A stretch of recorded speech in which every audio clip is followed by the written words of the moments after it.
আসসালামু আলাইকুম ওয়া রাহমাতুল্লাহি ওয়া বারাকাতুহু। দেশ এবং প্রবাসে যে যেখানে আছেন, আশা করি আলহামদুলিল্লাহ আল্লাহ পাকের অশেষ কৃপায় আপনারা সকলেই ভালো আছেন।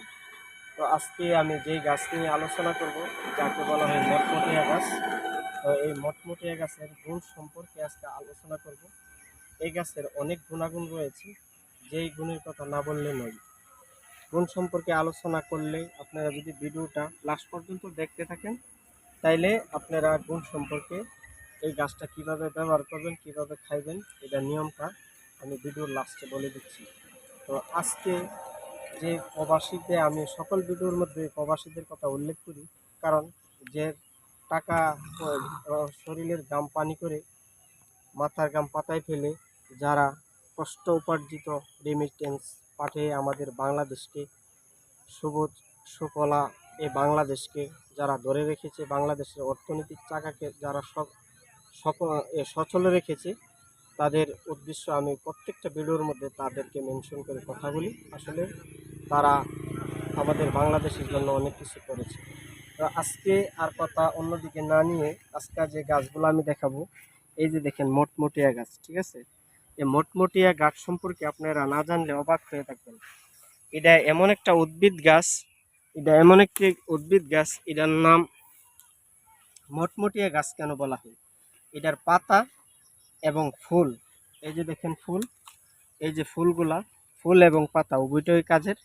এটা আবার এমনি ধরলে এই যে মটমট করে ভাঙ্গা যায়, এই জন্য তাকে বলা হয় মটমটিয়া গাছ। আমাদের এলাকায় মটমটিয়া বলে। আপনাদের এলাকায় যদি অন্য কোনো নামে চিনে, তাহলে কমেন্টে জানাইলে আমরা শুনে উপকৃত হব। এই যে মটমটিয়া গাছ যাকে বলা হয়, এই মটমটিয়া গাছের বেশর অনেক গুণাগুণ রয়েছে। এই মটমটিয়া গাছ দিয়ে আপনারা কি করতে পারবেন? যদি আপনারা পেটে কৃমি হয়ে থাকে, কৃমির জন্য এই মটমটিয়া গাছ খুব ভালো কাজ করে। এই কৃমির জন্য যদি আপনারা ব্যবহার করেন, তাইলে আপনি মটমটিয়া গাছ এভাবে নেবেন, পাতাগুলি এভাবে ছিঁড়বেন, ছিঁড়ে কিছু পাতা রস করবেন।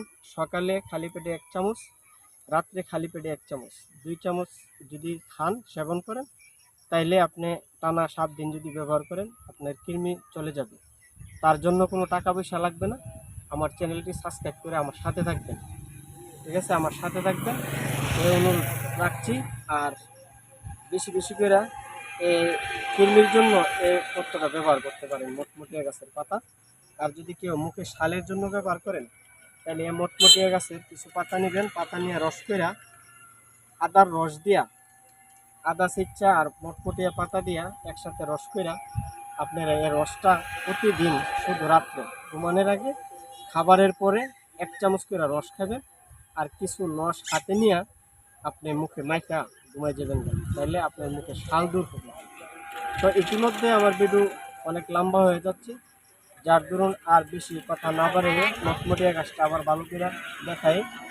আজকের মতো আমি এখানেই বিদায় নিচ্ছি। তবে যাবার আগে একটাই রিকোয়েস্ট, আমার চ্যানেলে নতুন হয়ে থাকলে আপনারা সাবস্ক্রাইব করবেন। আর যদি পুরান হয়ে থাকেন, যারা সাবস্ক্রাইব করছেন, তাদেরকে অসংখ্য ধন্যবাদ জানিয়ে আজকের মতো এখানেই বিদায় নিচ্ছি। আসসালামু আলাইকুম ওয়া রাহমাতুল্লাহি ওয়া বারাকাতুহু।